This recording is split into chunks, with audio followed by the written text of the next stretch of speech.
Сайн байцгаана уу? Намайг Алтан гэрлийн Дэлгэрмаа гэдэг.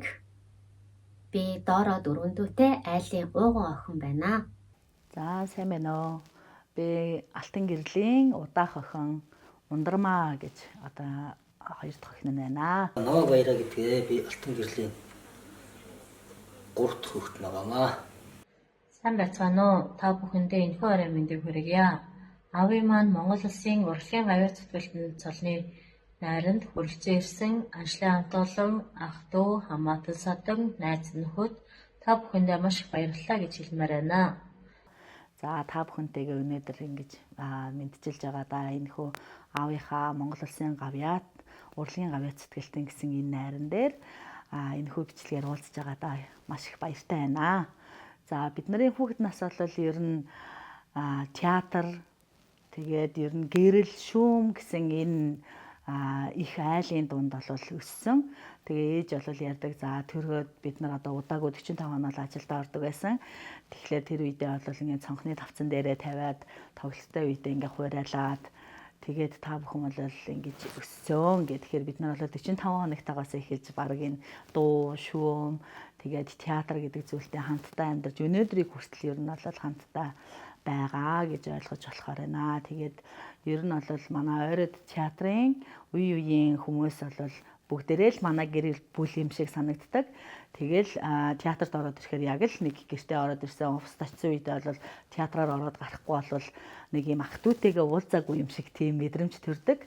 За тэгээд ер нь бол аав маань хамгийн залуу байхаасаа одоо 62 онд төрөөд 89 оноос эхлээд гэхлээр ер нь бол нэлээд 17 настайгаас 79 оноос эхлээд ажилласан хэрэг 17 настайгаас эхлээд ер нь бол театртай холбогдож энэ театрын нэг гэр бүл болж нэг уран бүтээлч болж яваад тэгээд одоо шүүмний техникчээр мэрэгжил дэвшлүүлээд тэгээд энэхүү мэрэгчлээ эзэмшсэн байдаг. Тэгэхээр манайхаар залуугаасаа одоо ингээд ажиллах хамт олонтой байхын сайн сайхныг мэдэрдэг. Тэгээ ялангуяа ээжтэй одоо ингээд сууснараа эрдэм боловсралтай хүн бас ямар чухал вэ гэдэг талаар маш их юм ойлголт авч тэгээ өөрөө ч гэсэн сурах юмсан боловсрох юмсан гэсэн энэ хүсэл мөрөөдлөө бас ингээ хүүхдүүдтэй өвлүүлэх юмсан сайн сайхан мэдлэг мэрэгжилтэй хүүхдэд төрүүлэх юмсан гэж ингэж бодож өнөөдрийг хүртэл зүтгэсэн гэж боддог. Тэгэхээр бидний болвол мэдлэг, боловсрал, за урлаг тайртай байлгах, урлагийн мэрэгчлийг сонгох энэ бүх эхлэлийг бол эцэг эх маань тавьсан. Тэгэхээр бас эмээ өвөө маань маш сайхан дуурдаг, хурддаг ийм хүмүүс байсан нь бол бидний мэрэгжил сонголтод бол нэлээд их нөлөөлсөн. Ээжийн маань аа болохоор их гэлч хүн байсан учраас одоо дээгийн маань морин хорыг сонгоход нэлээд өхөн болсон. Аавын маань ээж Бадам гэж хүн бол маш сайхан дуулдаг хүн байсан. Миний мэрэгжил бол морин хуурч. За урлаг хэмээх энэ их айлд хөл тавхад минь аав ээжийн минь нөлөө маш их байсан. Анх намайг 2 дугаар ангид байхад миний төрсөн өдрөөр ятах хөгжим бэлгэлж байсан. Одоо хөгжимчин болно доо гэсэн тэр хүсэл мөрөөдлийг минь одоо эхлүүлсэн. Тийм сайхан бэлэг байсан. Түүнээс хойш олон жилийн дараагаар одоо бага ангиа төгсгчээл нэг өдөр би хичээлээ тараад ахындаа явж очтол. Аав ээж хоёр чинь чамайг хайгаад байна. Хурдхан шиг драмын театр руу яваарай. Нэг элсэлт ирсэн гэж байна гэд. Тэгэхэд юу юм бол доо яасан бол доо гэд би чи яараад гүгээд театр яваад орсон чинь Завхан аймгийн хөгжим бүжгийн дунд сургуулийн одоо элсэлт ирсэн байсан. Тэгээд намайг ирэхийг хүлээгээд Ундармаад өмнө нэлийн төвдөө намайг хүлээгээ сууж ирсэн.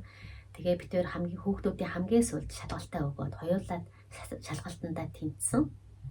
Тэгээд мэрэгчлээ сонгох болоход Ундармааг ятхан ангийн багш нь төрүүлээд би энэ хүүхдийг ятхан ангид авнаа гэж авцсан.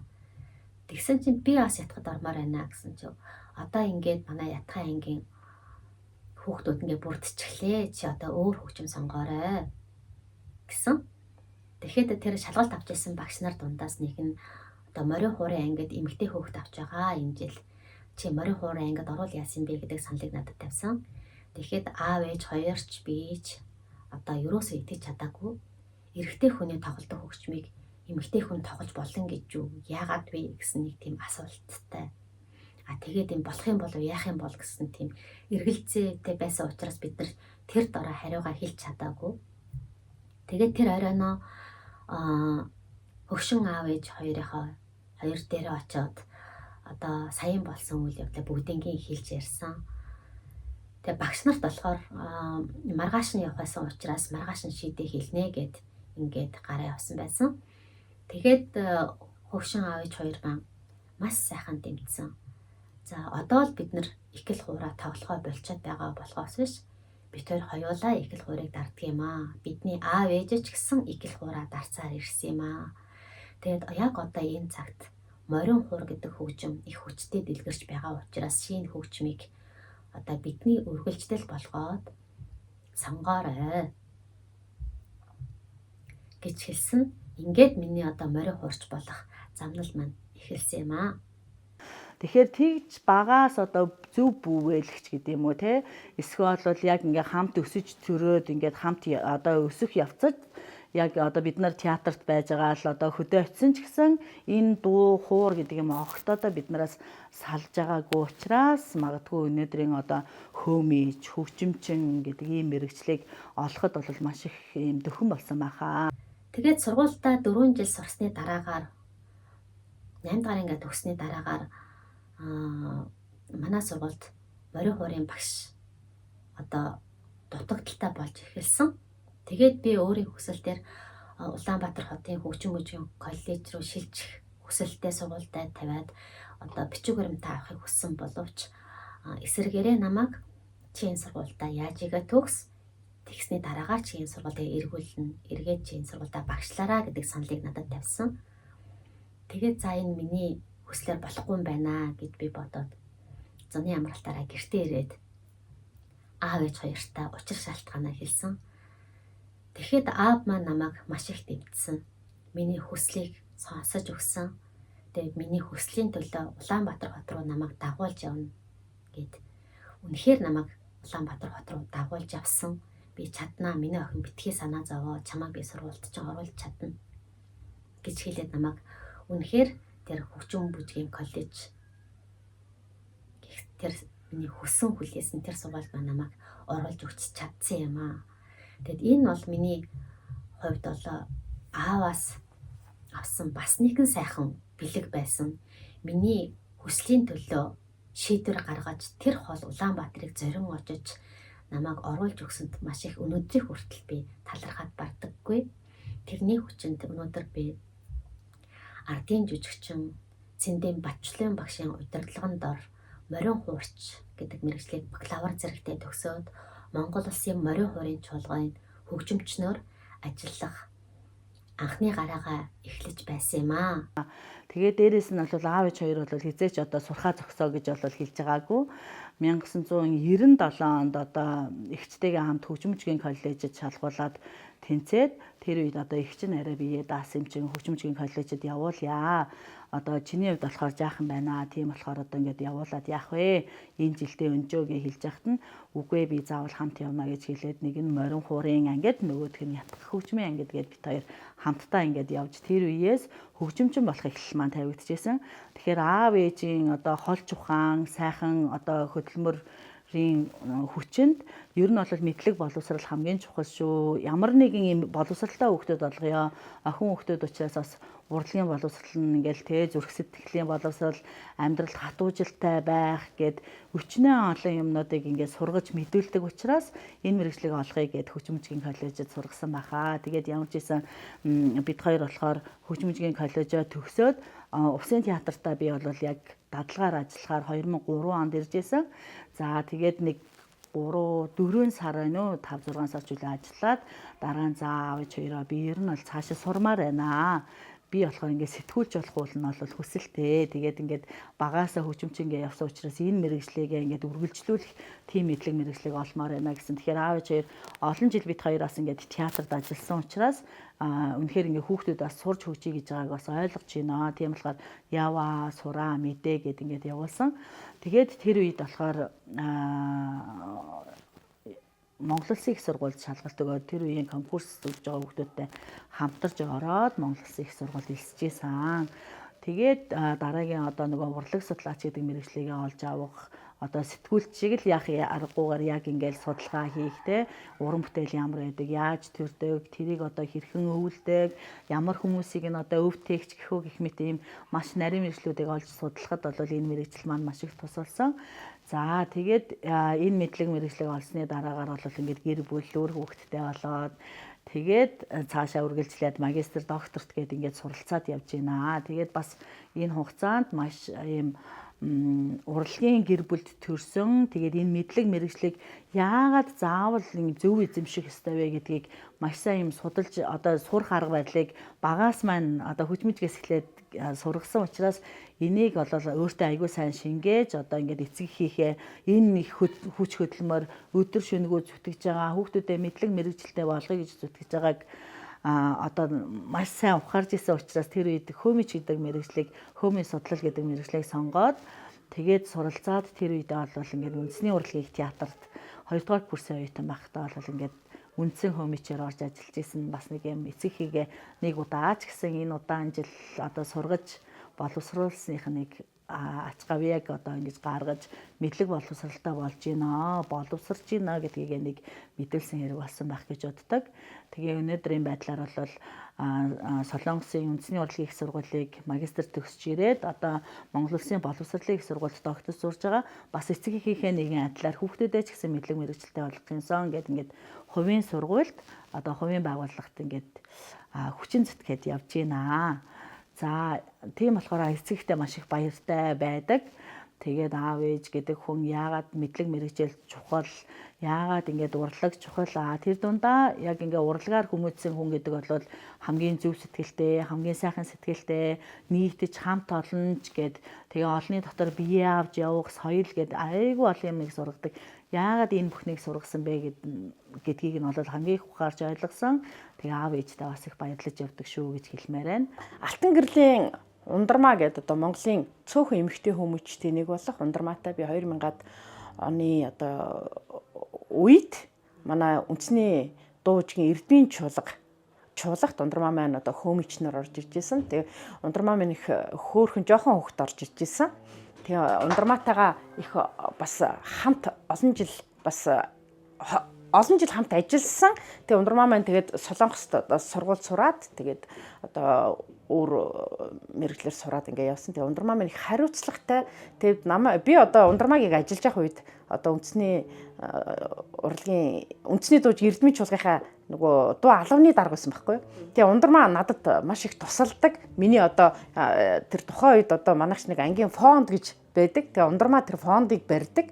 Тэгээ айгүй тийм бичиг үсгийн соёл сайтай манай ундармаа аливаа юмд амар хариуцлагатай. Тэгээ энэ нь бол уран бүтээл дээр ч гэсэн манай ундармаа ер нь бол ятгахчин. Тэгээд дараагаар нэг хөөмичнэр соёл урлагийн их сургууль төгсөөд тэгээ манад орж ирж ирсэн л та. Тэгээ ундармаа минь ер нь одоо ч гэсэн манай ундармаа их тийм хариуцлагатай.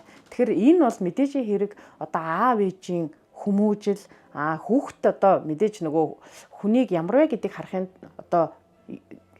тулд одоо эцэг эхийн хар гэж нэг монголчуудын нэг сайхан үг байдаг шүү дээ. Тэгэхээр ундармаа маань үнэхээр бас тийм сайхан гэр бүлд урлагийн гэр бүлд ялангуяа төржсөн тийм сайхан уран бүтээлч манай ундармаа. За сайн байцгаана уу та бүхэнд энэ өдрийн мэндийг хүргэе. Юуны өмнө Улсны дэваажин усын цэнхэр хязгаар нутгийнхаа усынхныхаа түүхт 100 жилийн хүрээнд одоо 40 гаруй жил өөрийнхөө ажилласан хөдөлмөр бүтээлийг улсад үнэлүүлж Монгол Улсын гэлэгчийн зарилгаар Монгол Улсын гавьяд урлагийн гавьяд зүтгэлтэй юм их хүмүүсттэй цолыг хүртсэн аав маань энэ хүү сайхан үйл ажиллагаанд хүрэлцэн ирсэн та бүхэндээ бас баяр талархснаа илэрхийлье. За намайг бол Ялхбаатар гэдэг Алтан гэрэл гэдэг айлын одоо дунд охинтой гэр бүл болоод бид хоёр маань одоо 20-од жил болж байна. Анх одоо их нэртэйгээ танилцаад ус нутгийг үзгээр хүрэлцэн ирснээс хойш одоо 20 гаруй жил болсон хэрэг цаг хугацаа маш хурдан өнгөрсөн байна. Анх төрсэн сэтгэл юм бол манай аав ээж хоёр бол настай олсод байдаг. Тэгээд одоо бас ээж манаас даалга гарсан хүн би. Тэгээд нөгөө тийм настай хүмүүс дунд амьдарч байсан болооч тэр анх энэ айлд ирээл ингээд дунд нь ороход бол тийм чөлөөтэй харилцдаг. Тэгээд урлаг гэдэг зүйлийг одоо би бол тийм сайн төдийлөн мэдэхгүй. Тэгээд урлагийн гэр бүлд анх ингээд орж ирэхэд бол нэлээд тийм нээлттэй бас би нэг хүүхэд тахтаас мөрөддөг байсан залуухан аав ээжтэй айл одоо их гоё юмаа гэхэд миний бас мөрөдлийг үзэж ирсэн аав ээж нар маань бол маш сайхан хүлээж авсан, мөн ах дүү нар маань бас сайхан хүлээж авсан. Их хол санагдсан.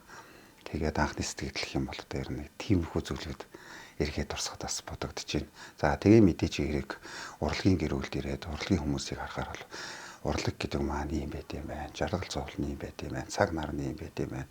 Үнэхээр одоо бас 45 жил, 40 гаруй жил энэ айлд бол одоо хөдөлмөр бүтээлээ, амьдралаа, залуу насаа бүгдийн зориулна гэдэг бол одоо бас маш одоо сайхан мөртлөө бас маш олон зүйлүүд би мэдээж хэрэг хүний амьдралд бол жаргал зовлон ээлжилдэг. Тэр болгон дээр одоо бас ард нь бас байнга байсан. Аавынхаа ах дүү нарт нь ээжийнхаа ах дүү нарт нас бүгдөөнд нас баярсан талархснаа илэрхийлэх зүйтэй баха. Тэгээд мэдээж хэрэг хүний амьдрал гэдэг бол таашгүй маш олон зүйлээр баялаг байдаг. Тэр хорон бүрт одоо хамтдаа байдаг байсан ус нутгийнхаа дагаас аавынхаа өмнөөс бас баяр талархснаас илэрхийлэх зүйтэй. Ээж аавын нутаг усаар бид нар бол овгулж явдаг. Тэгээд тэр сайхан хангаад төрж өсөөд тэгээд усын маань ч гэсэн намайг одоо манай усын дуучин гэж хэлж одоо Увс аймгаараа овгулж явдагтаа би бол туйлын баяртай байдаг. Тэгээд Увс аймагт би маш олон удаа очисон. 2015 онд Монгол Улсын гавьяач гэсэн сийлэгмаа өөрийнхөө амартай тайлан тоглолттой одоо Увс аймгийнхаа ойр театрт хийсэн. Тэгээ энэ үед одоо манай Алтан гэрэл бол биднэрт маш их тусалсан тийм ээ. Одоо мэдээж хэрэг одоо тоглолт хийж яхад тэр одоо шүүм тийм ээ гэрэлтүүлэг гэдэг бол маш чухал шүү дээ тий.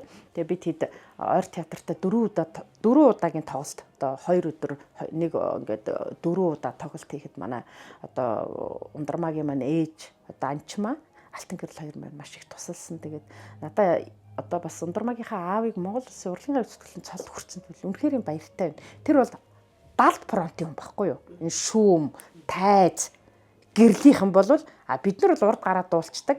Тэр усууд бол артлын фронтод байдаг. Тэгээ энэ жил одоо Увс аймгийн маань 100 жилийн ойгоор одоо Алтан гэрэл маань Монгол Улсын урлагийн гавь зүтгэлэн хэмээх цол хүртэхэд нутаг орноороо баярлж байгаа. Баярлсан. Ягаад гэвэл хүн болгон мэддэг. Алтан гэрэл, Анчмаа эднийхэн бол гэр бүлээрээ одоо бүгдээрээ урлагийн хүмүүс тийм ээ.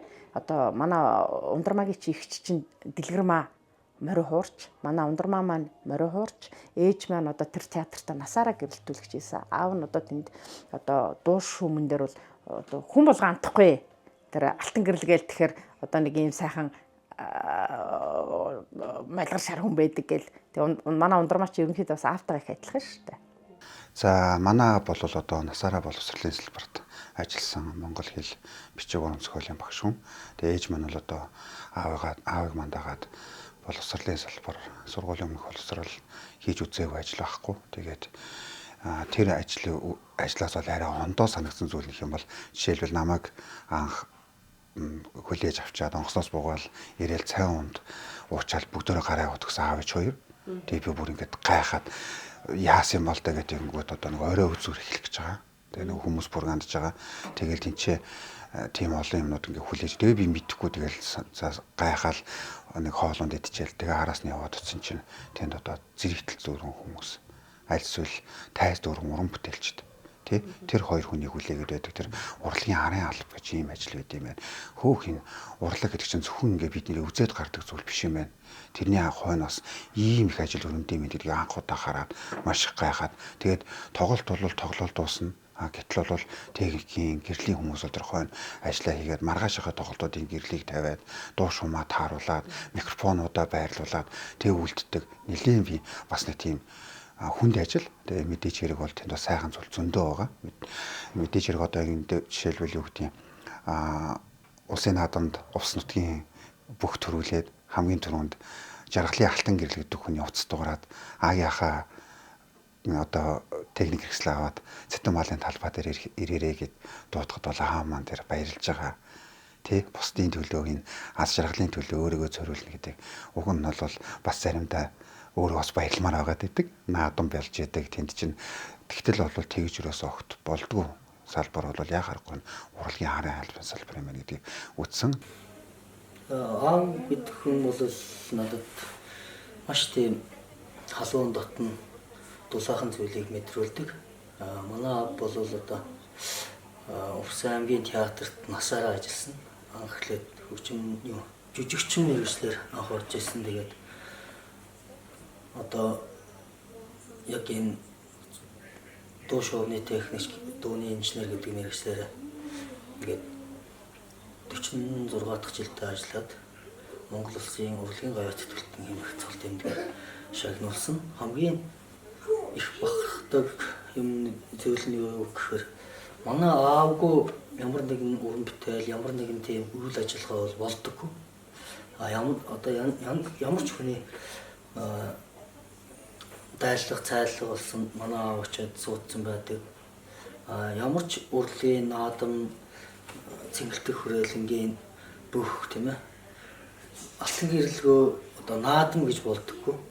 Тийм тэрнийгээр маш их бахархдаг. За аавын жүжигчин байх үеийнх нь хамгийн бага үед одоо тодор санагддаг зүйл бол Бардам тулаа гэд жүжиг тавигдчихсэн үе 1989 он шиг санагдчихээн. Тэр үед би одоо 3 настай байсан. Тэгэхэд аав нөгөө амчны дүр тоглож байхад ингээд бууг нь хүн хулгайлаад явцсан. Тэгээд аава таны бууг тэр хүн аваа явчлаа гэж тайзан дээр гарч хийлж зэритлийг бүтэн инээлгэж исэн юм хөгжилтэй явдал байдаг. Тэгээ аавыг жүжигчин байхыг нь ч мэднэ, гэрлийн техникч байсныг нь ч мэднэ, шүүмний техникч байсныг нь ч мэднэ. Тэгэл аав ямар ч үед нэг юм хүмүүстэй байнга нэг инээгээд харилцаа явж байдаг. Тэр нь маш сайхан. Одоо яг олны дунд орохоор л яг ингээл бодогддtiin байна. Ямар их төвчээр хүнд шаардлагатай вэ? Маш их төвчээрдэг хүн юм аа. Тэгээ бас их олонтой. Аавын байхгүй наадам гэж бол байхгүй. Аавын байхгүй шинэ жил гэж байхгүй. Тийм болохоор айгүй гоё яддаг.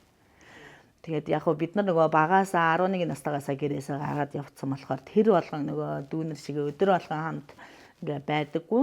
Яг одоо бодогддог зүйл нь болохоор хүний яг хамгийн гол аз жаргал гэр бүл. Тэгээд тэр хүмүүстэй хамт хамгийн урт цагийг өнгөрөөх юмсан гэж их бодогддог. Яг хажууд байгаад хэрвээ муудалцаад сайдалцаа тий сайн мухагаа хэрвээ хэлж бодогддог бол ёо төрж гисэн өөр газар байх юмсан гэж магадгүй бодогдох байх. Тэгтэл яг ингээд холоос одоо Монголдо байгаа ч гэсэн өдөр болгон очиж одоо мэдлэгч гэдэг юм уу аав ээж яаж энэ гэдэг юм уу эсвэл өнөөдөр өвдсөн хавцныг мэдэхгүй ч гэдэг юм уу мдээгүй өнгөрүүлсэн аз жаргалтай болон ийм хэцүү байсан үеуд нь бол зөндөл байдаг. Тэр болныгыг нэг нь яг ингээ хуваалцаад хажууд нь байх юмсан гэж боддог. Гэхдээ энд бас ингээд нөгөө дахиад нөгөө амьдрал болохоор яг ингээл үргэлжлээл те бид нарын амьдрал ч гэсэн энд үргэлжилж байгаа учраас бид нарыг бас хүлээж байгаа хүүхдүүд байгаа. Тийм болохоор бас тэр хүүхдэд ихээ төлөөгээд яах аргагүй эцэг гэдэг хүн ийм их үүрэг хүлээж явд юм байна гэдгийг ойлгодгоо. Тийм болохоор аав ээжтэй маш их баярлалаа гэж хэлмээр байна. Би нэг хөгжилтэй ч гэх юм уу нэг юм дурсамж хэлэхэд 2014 онд анхлаад анхч байсан нэг хотод ажиллаж байгаад тэгээд аавынхаа хажууд 2014 онд Увсан аймагт шилжиж ирсэн. Тэгээ улаан шилжиж ирээд аавынхаа хажууд яг байшингийнхэн баруун талд ингээд гэрээ бариад 2019 он хүртэл баг 4-5 жил амьдэрсэн. Тэгээ тэр хугацаанд би ааваасаа нэг төрүүлээд босчих юмсан тийм ээ. Өглөө нэг аавыг босоогүй байхад нэг босоод ингээд бас нэг нар марав зайд ингэчихсэн гэж маш их боддог байсан. Тэгээд манай авч амар өглөөрч сэрнэ л дээ. 94 цагт 5 цагт.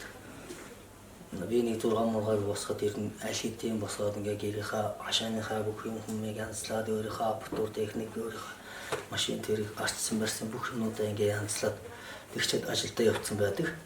Тэгэд нэг удаа ч гэсэн аваас нэг удаа төрүүлж боссон ингээ би нэг өдөр бүр ингээ бодож жагаад өглөө 4:30-д босвоо. 100. Тэгээд 4:30-д босоод аавын цонх руу ингээл харсан чинь харанхуй байна. За аав унтж байгаа юм байна. Нэг удаа ааваас төрүүлж бослоо гэл. Юу яачаал.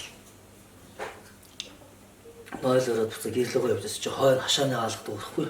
Тар гэл онгохоор нэг харсч аавраад ирч. Түүний та одоо хаачаад ирж байгаа вэ гэдэг чинь нойр өртөө жоох алхаж яваад ирлээ гэд. Тэгээд биерний хүнээс бол төрүүлж босно.